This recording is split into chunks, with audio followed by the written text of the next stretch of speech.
Someone else's reflection. I was the last one in the office again. The hum of my computer was the only sound filling the empty room. Outside, the city lights flickered in the distance, blurred by the rain streaking the windows. I sighed, saving my work and shutting down the screen. 1:14 a.m. Too late. Again. As I grabbed my coat and headed toward the elevator, I caught my reflection in the dark window, and for a split second it didn't move. I froze, my heart slamming against my ribs. The reflection stood still for just a breath longer than it should have, like it was watching me. I shook my head. Just exhaustion. I needed sleep.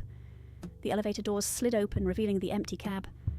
I stepped inside and pressed the button for the ground floor. The doors closed, and then the numbers started counting in the wrong direction. 5, 6, 7. That wasn't possible. My office was on the 10th floor. I hit the emergency stop. Nothing happened. The buttons didn't respond. The lights flickered, and for half a second, the mirrored walls showed something else. Rows of dimly lit office desks. People sitting at them, motionless, their heads slowly turning toward me. The lights flickered again. The elevator was empty. I was shaking now. With a jolt, the elevator stopped. The doors slid open. Not to the lobby. It was my office floor. Again. But something was wrong. The air felt heavier. The desks were arranged slightly differently. My coffee mug sat on my desk, still steaming. But I had just left. A sound. A whisper.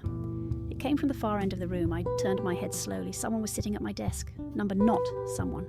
Mr. She sat there, staring at the computer screen, her fingers resting on the keyboard. Then, ever so slowly, she lifted her head and smiled. The lights flickered just for a second, and when they came back on, she was standing right behind me. I gasped and stumbled backward, my hands searching for something, anything to hold on to. My desk, the chair, the wall, but everything felt wrong. The textures were off, like the objects weren't completely solid. My double tilted her head, her smile widening. You stayed too late. Her voice was mine, but it wasn't. There was an echo to it, like two voices speaking at once. I turned and ran. The hallway stretched longer than it should have, the fluorescent lights above buzzing and flickering. My heels clacked against the floor, but the sound felt distant, muffled, like I was running underwater. The elevator. I just had to reach the elevator. I slammed my hand against the button. Nothing. I spun around. She was walking toward me slowly, deliberately, her bare feet soundless on the tile. You don't belong here anymore. The lights flickered again, and for a brief moment the office was full of copies.